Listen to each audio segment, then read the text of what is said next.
Hello, this is Naziaty. Welcome again to Talk Architecture Podcast. This is the second episode under the series on architects and mental health, the 13th season of Talk Architecture.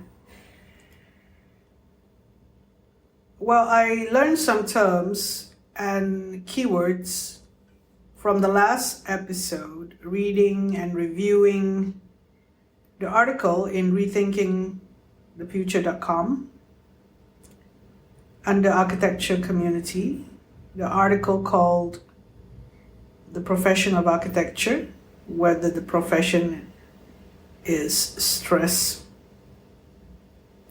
When you call a profession equals to stress, meaning part of being an architect, you need to be able to handle stress. And then I recalled a few people that I've met before telling me how they opt out of architecture because of the stress. And I recalled a student or two that opt out of architecture when they were in school. I think some may have acknowledged the issue of stress. So why do you equate stress with success? When you equate stress with success, meaning that you'll not be successful unless you get stressed out, that means you accept whatever deal that is given to you by someone else, who could be your employer or your tutor. You're actually surrendering your right to not be stressed and overworked. It's fair in this day and age, especially, that we revisit all these ideas and the concept of being an architect. I do recall that I got uncomfortable when there are certain things or conditions imposed on me when I was a student or when I was practicing architecture. Perhaps that could be the reason why I opt into academia. But the first thing I remembered coming back from the UK after graduating with my Part 2 degree. At that time, it was the postgraduate diploma, they called it. Like everyone else, I would like to compete in the job market. I went in and thinking that, all right, I'll try to get a job where they will pay the most. But what I didn't bargain on was it being something that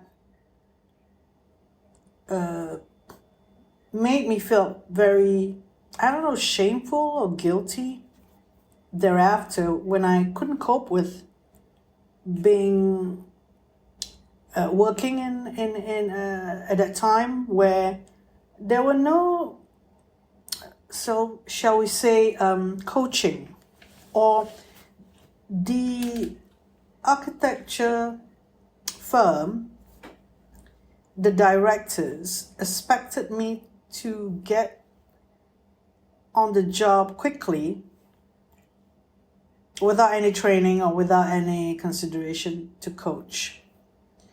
I mean, I have the skills, but I was made to feel bad, as if there is something lacking in me. And when I left the company, after a month and a half, I think, or something, being advised to find another company or work somewhere else, and be advised that I'm too British, meaning that maybe I expect to be coached more or something like that, or I'm not in the culture that they expected me to just absorb or be a certain way.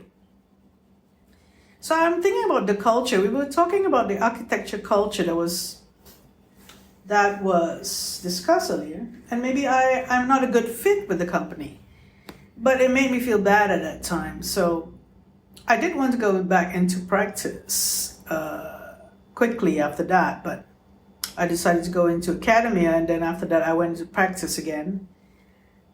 That's another story. That's another thing for another time and another topic. But what I'm trying to say is that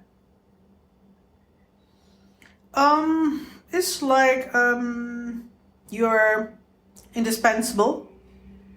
They think that if they give you a certain pay, you have to know and be able to do everything. And they don't ask you what are the things that you need, or the support that you need, or what will be helpful.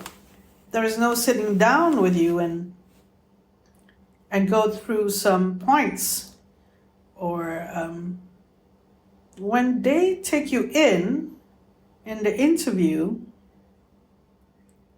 yes, you say you can do this, you can do that, but in actual fact, there should be some sort of, I felt that they compete among themselves, the directors, and there would be bullying. Yeah, I said it. I'm not going to tell you which architecture company it is. At that time, they were a startup, and maybe some people who know me know, and those who are listening in who were involved at that time also knows. It made me feel like I failed, but of course it's helpful for me in the long term to develop myself.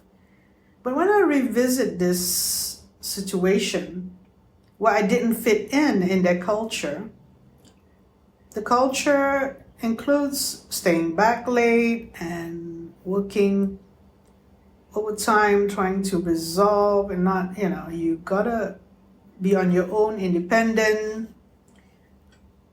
No, there won't be any coaching, no mollycoddling, no helping you out.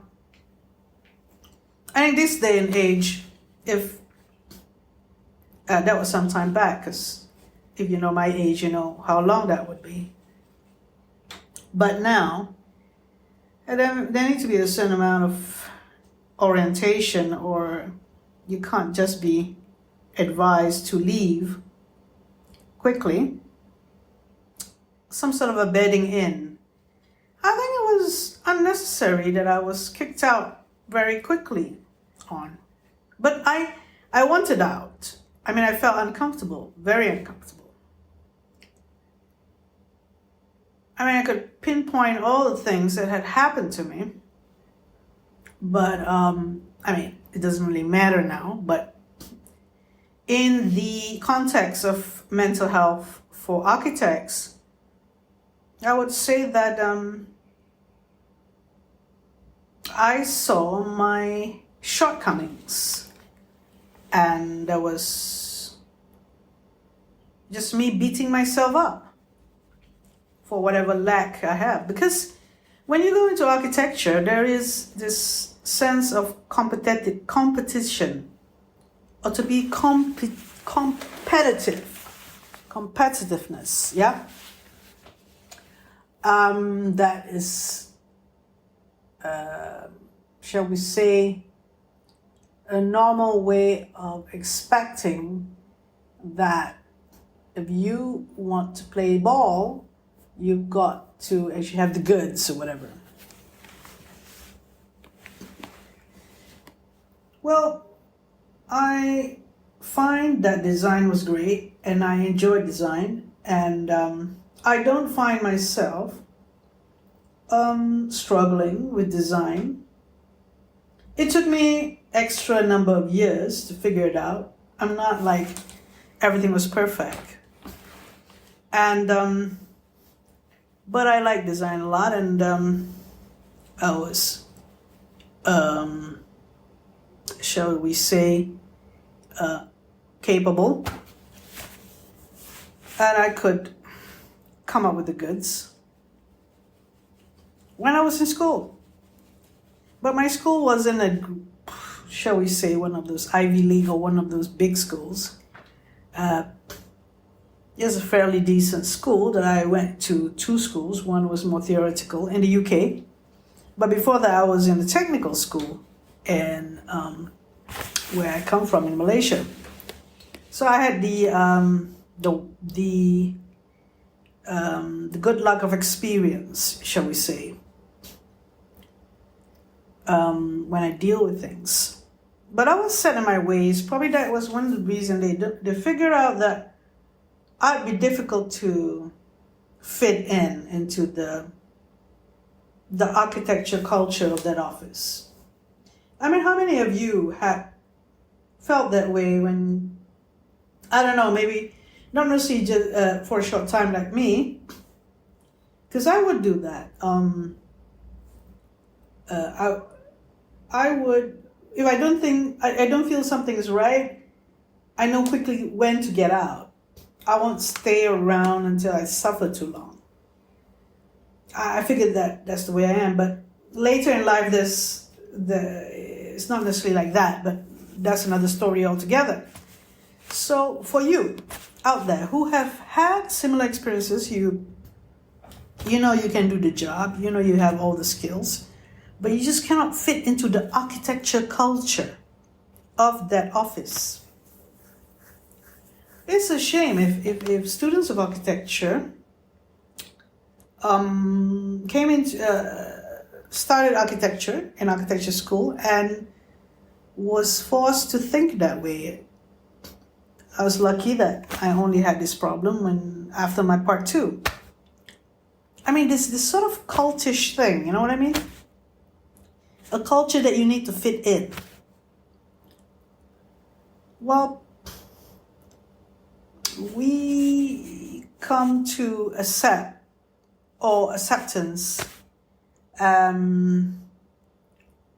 what had already happened in our lives, because thinking too much of the what ifs and the past in terms of dwelling on it, but it's not helping with the present. So we know that in mental health that we can't really dwell too much on things in the past, but I'm revisiting that part of my life where talking about this subject on the architecture culture, episode 2 of the series Architects and Mental Health. I thought that using myself as a case study in this instance would be much more compelling or relatable, or give a sense of connection to the listeners out there who find this problematic issue of not fitting in some sort of a culture. I had also this problem when I went to the UK, obviously, and I'm from Malaysia, and there were preconceptions of my perspective of how things are and how to actually gel or be much more settled in a new environment. I could remember that it took a while to actually accept the culture in the UK. I think the best time I accepted it was when I started working in London, and I opened up and I was less uptight or focused on what I feel that I needed to do. But I was basically opening up at that time. So I had gone through all that cultural shock or trying to fit in issues. The part 2 course was fine. I'm not saying that everyone is the same, but when you find yourself in a situation where you need to compete, you try to find a way that you can finish the job or get the qualifications so that you can move on and get a job and thereafter get on with your life, obviously. So that was what I was doing, like everybody else. Why does architecture office practice, in some instances,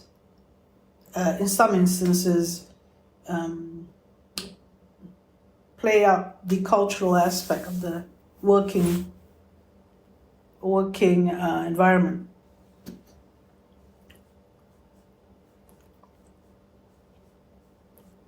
I think that some people would not agree with me or think that why am I asking these questions? As that's what architecture is since time immemorial, or that's how architecture works. You need to have a bit of competition in the office. You need to create that culture where people would work hard for the company and do overtime, work long hours during the evenings and weekends, because they'll be part of the team, they'll be happy and proud, and there are other bonuses that is going to be given in terms of maybe they get free trips, or depending on the company, if it's a big company or they can afford it, and in terms of when the project get to have to win awards, so they'll be given the what do you call it? Not concessions, but the bonuses or prizes that the company will give in terms of the raise, in terms of everything else. So then you compare yourself with working in other companies, which what's the point of working in another company which doesn't have that working environment that focuses on making good design or being able to compete and being the best around? What's the purpose? What is good in being in a company that is not really competitive and just manages by? And because of there's no competition, you don't get the experience, and because the bosses or the directors practice in a certain way that you are not subjected to a certain quality check or a certain way of design that is probably mediocre, or there are all these things, this perception of why you want to be in this company. So when I was explaining about in the first episode of not really understanding what's the mystery on architecture culture, I'm giving you an example of what I went through as a reaction, and an analysis that I would make is that the company would thrive on this idea that they are good and that you must be good and you must put in the hours and you must have a certain attitude in order for you to thrive in that company. So there are individuals in the company that is sort of the person who is not the human resource officer or director. It's just that's the way that architecture companies which thrive on this practice of the cult, the architecture cult, or the architect's cult, that makes it thrive as a club, as an architectural club. And that's the best way I can describe club. Like in my country, we have a lot of clubs. We have ex-students clubs, alumni, and this club, golf club, people doing this club, that club. and some is a premium. You have to pay lots of money, and yeah, they have a lot of these clubs where they have facilities, where they have swimming pool, restaurants, and all sorts of things, and you gotta pay a lot of money to get to be part of the members of the club. And if you're not a member of the club, you can't come in. I mean, that's kind of like a clubbish way when you look about the word club. So it's fair to say that I am at the fringe of this discussion, looking in, asking questions, seeing, the problems and highlighting them. So today's episode is just talking about my experience and defining the architecture culture aspects of architecture practice per se, not architecture education, but I could go on more, but I don't really want to say too much. I do respect people in my office before, and I still have good relationships with them in terms of saying hi, and there's not much that I do with them. Just that. If I were to say more, you could guess. But I think this is not the only architecture company that is competitive that way and clubbish. I think most architecture companies tend to have their own culture of the way they see things that makes you be in that club and not out of it. But there could be a link to architecture education and the idea that individuals who are good at certain things, you'd want to work with them because you want to be in that group or gone through that education with the individual. So this idea started in the Western countries, namely the UK or US, in the schools there. And we can see that clearly. So how is that, being in such companies, relate to mental health, stress and burnout in architects? Because architecture itself is stressful. That's what we discussed in the last episode from that particular article. We could discuss more on that topic, but let's say for now the debate. Because I'm going on and on about my experience, and I'm talking about the club and, an understanding that that's good work and that's a good experience and that's a good place to work. No denying that you get a lot of experience in such places to work and they're taken care of.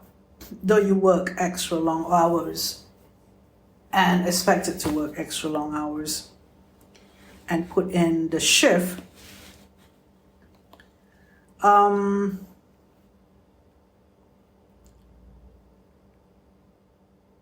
that's fine. That's quite typically something that happens in other architecture practice.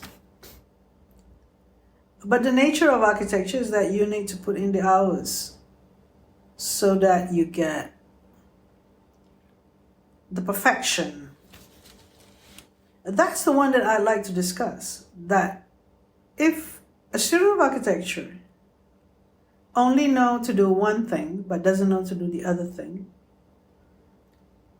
is that good for them? Number two, if an architecture student did not learn the right way to design or appreciate what design is and what's good and what's bad in terms of what is the skills or the set of knowledge and skills that they should attain at a certain point, of their learning and understand about some concepts and ideas at a certain point. Yeah, the knowledge and skills, basically. What is wrong with that? Would they recover? Would they be able to have that skill and knowledge after 5 years of study? And having understood or having that knowledge would help the architecture student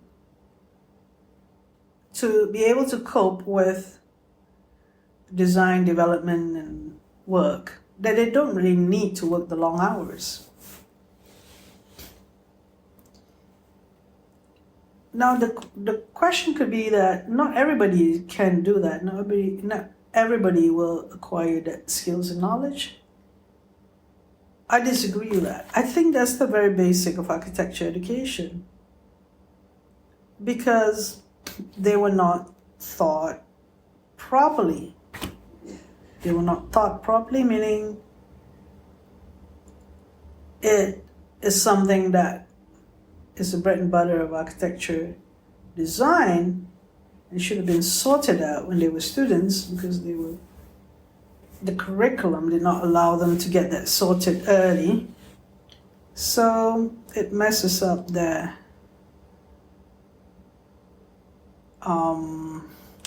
way they work. And then because they're not confident, they pigeonhole themselves to be an illustrator or a graphic artist rather than be a much more holistic architect with different skills and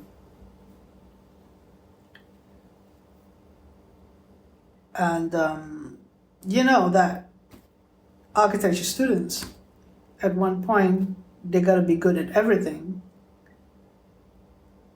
I mean, if you ask anyone of them, they would say, "Oh, I'm bad at construction. I'm bad at illustration. I'm bad at something or another."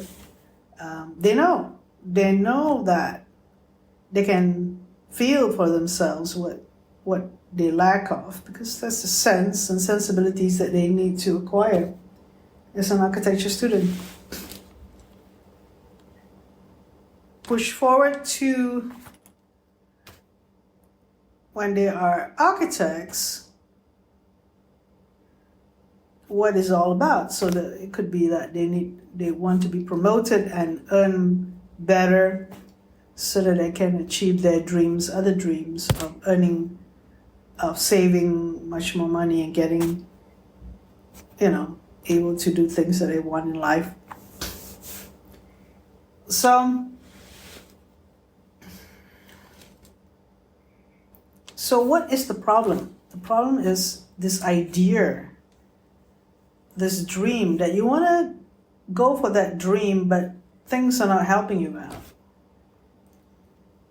The lack of money, lack of time, lack of good clients, quality clients, those things will come to the fore.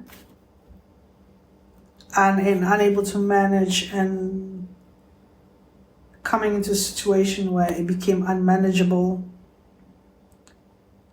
So those are to do with dreams, because when you're ambitious and you want more and you want a certain thing and you're not getting it, you set a timer to it, or you set a deadline to it, and it's not happening,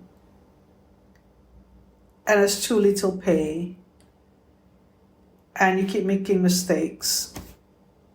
You normally don't make mistakes, or you keep making mistakes that were not taught when you were in school. So it's very challenging. Yes, there are some perspectives and attitudes of people that need to fit into a culture which will make them sort of an outsider if they don't fit in. So that could be also stressful. Even in architecture school and even in architecture practice, that happens. Trying to be a good fit in an organization is something that's like touch and go, And even if you're in an organization and you're a bad fit with the organization, you'll stick there because you need the money. I mean, these are some of the things that happens and how you deal with them. But when it comes to bullying and harassment and things that are not fair, or there's a certain injustice happening, and that's a problem. How would the person taking advantage of that gain from that, and the person who suffer from that lose from that? So where's the justice for that? If it's their own company, then, and they're a disclaimer, so you just need to leave the company and feel bad about it. A lot of things can't be, shall we say, resolved, and they need to be resolved in our some sort of a therapeutic relationship or some sort of therapy. In its time will heal, something like that. But we ask the questions. We'll keep on asking questions again and again. Why is architecture companies so to do with personalities, and that is to do with a cultish way or a club that they want to maintain so that they can be in control of the people working for them? Does that happen in other companies that are non-architecture? Possibly. But would it happen in architecture more because it is to do with the creative art or to do with creativity? Maybe that's the next question for us to dwell upon. So thank you for listening to this second episode of the podcast on the series, season number 13, Architects and Mental Health. This episode had delved into the mind of the architect in terms of having to compete and fit into some sort of a club or a culture that is set by those responsible of setting that office. So thank you very much for listening in.